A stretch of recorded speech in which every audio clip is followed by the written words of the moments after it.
Hello friends, आज हम Lucent GK में संविधान को पढ़ने वाले हैं। सबसे पहला टॉपिक उसमें दिया हुआ है भारतीय संविधान के विकास का संक्षिप्त इतिहास।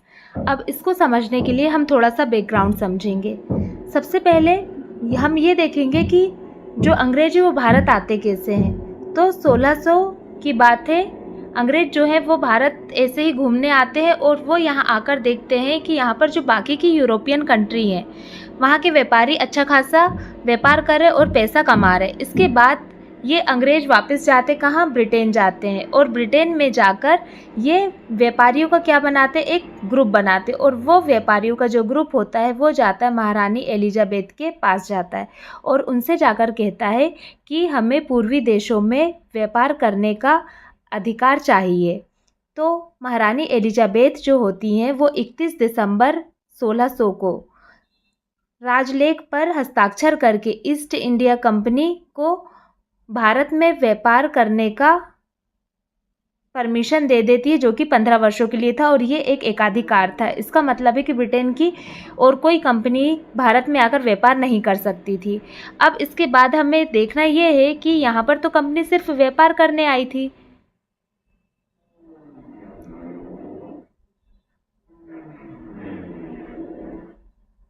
पर कंपनी को 1600 से लेकर 1773 का जो टाइम मिला था, इस टाइम में कंपनी ने क्या किया, इसने यहाँ पर व्यापार के साथ साथ क्षेत्रों को जीतना भी स्टार्ट कर दिया था। इसने 3 प्रेसिडेंसी स्थापित कर ली थी, मुंबई प्रेसिडेंसी, मद्रास प्रेसिडेंसी और कोलकाता प्रेसिडेंसी। फिर 1757 में प्लासी का युद्ध होता है, अंग्रेज इस युद्ध को जीत जाते हैं। फिर 1764 में बक्सर का युद्ध होता है, अंग्रेज इसको भी जीत जाते हैं।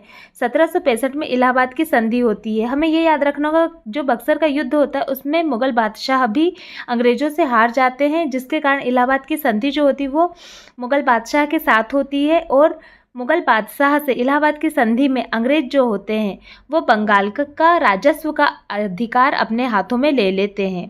इसके बाद अंग्रेज जो थे वो भारत पे क्या करना स्टार्ट कर देते, शासन करना स्टार्ट कर देते और जो कंपनी थी ईस्ट इंडिया कंपनी जो होती भारत से पैसा लूट लूट कर कहाँ ले जा रही थी, ब्रिटेन ले जा रही थी। साथ ही ईस्ट इंडिया कंपनी के जो कर्मचारी थे वो लोग पर्सनली व्यापार भी करने लगे थे और बहुत पैसा कमा रहे थे। अब ब्रिटेन की जनता को लगता है कि हमें तो भारत में व्यापार करने का अधिकार ही नहीं है, क्योंकि सिर्फ ईस्ट इंडिया कंपनी वहाँ पर व्यापार कर सकती है।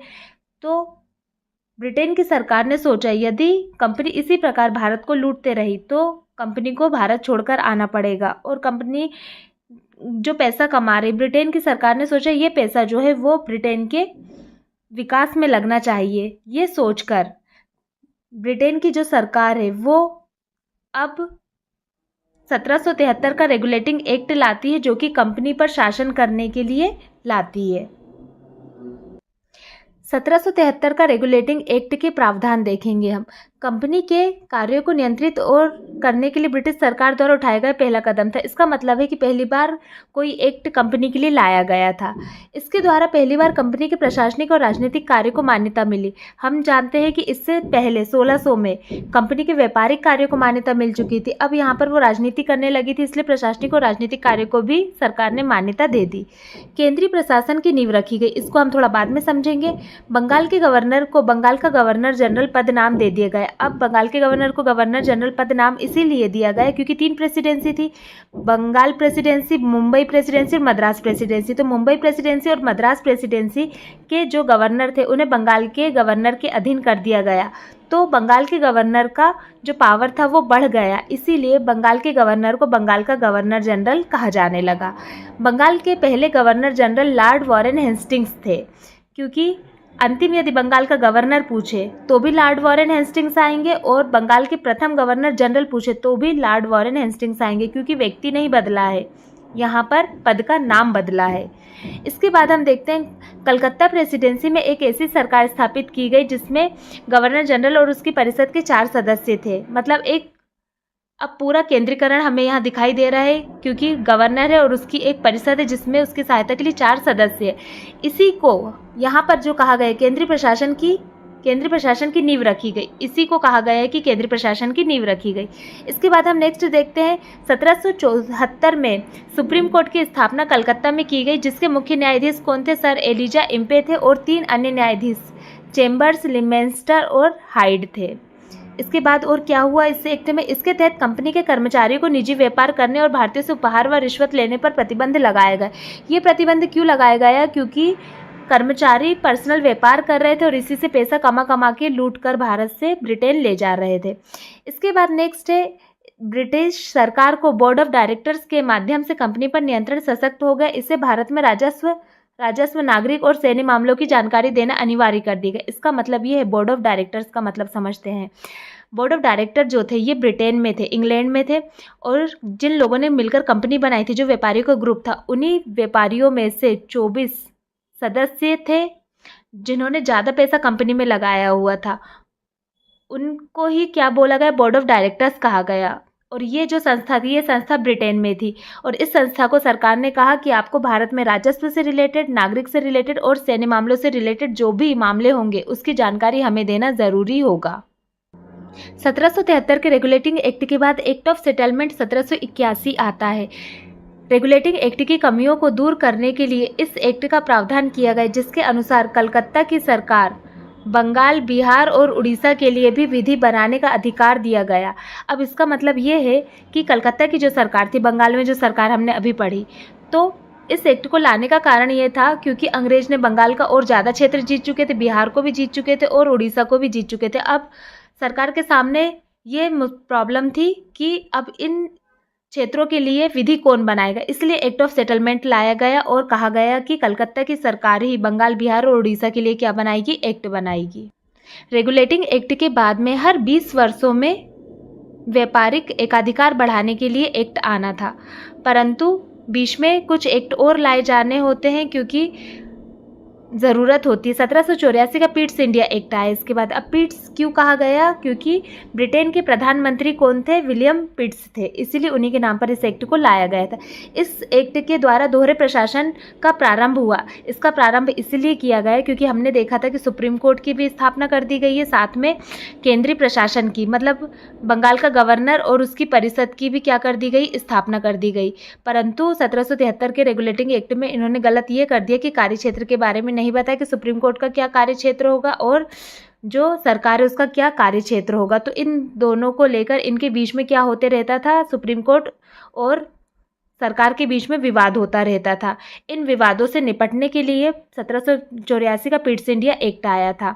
इसमें बोर्ड ऑफ डायरेक्टर्स हमें पता है ये तो पहले से ही था वहाँ पर इंग्लैंड में, जिसमें कितने सदस्य थे? 24 सदस्य थे।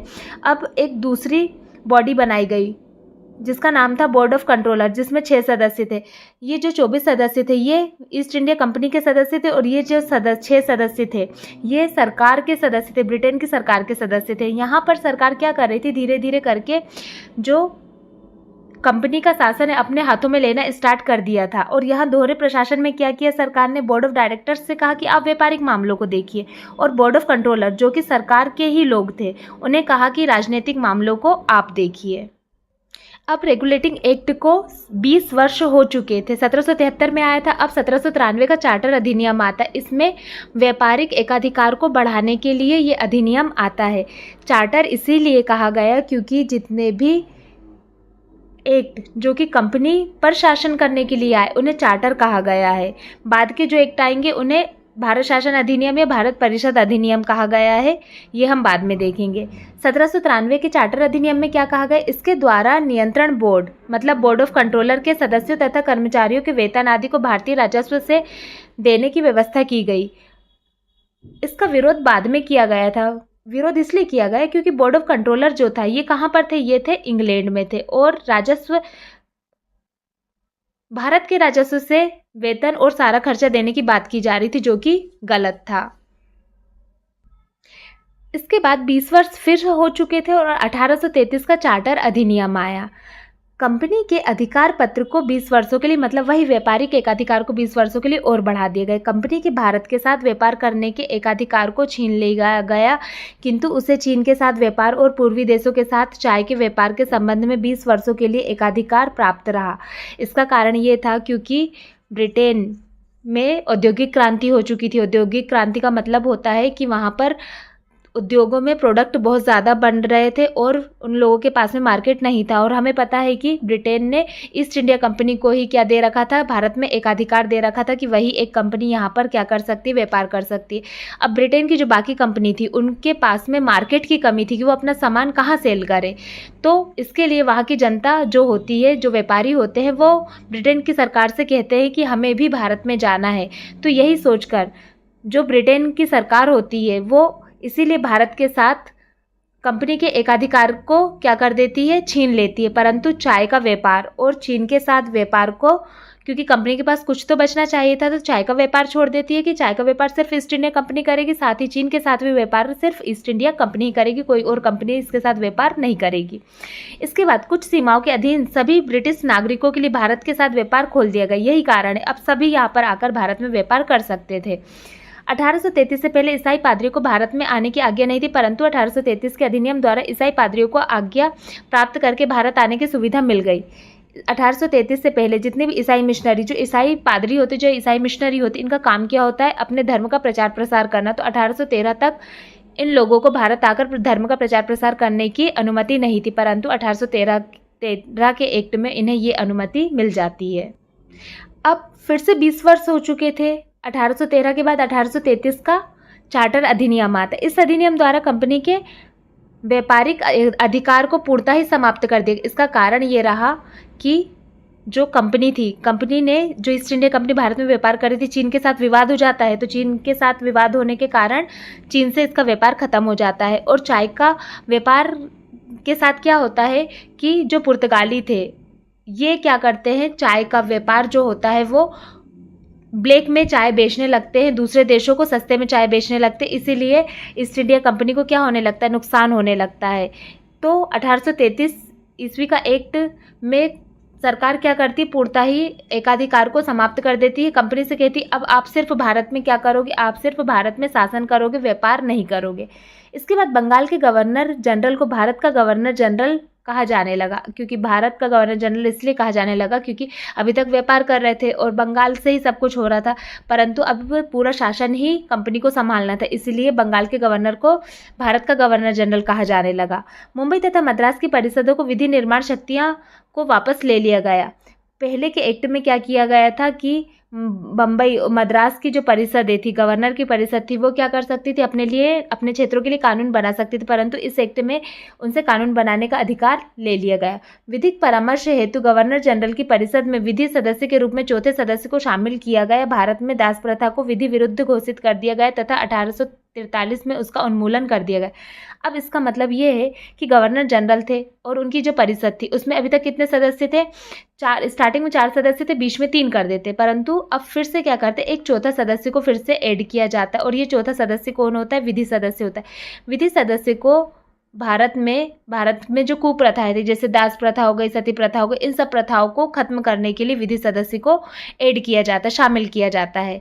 और इसी एक्ट के तहत 1843 में दास प्रथा का क्या कर दिया जाता है, अंत कर दिया जाता है।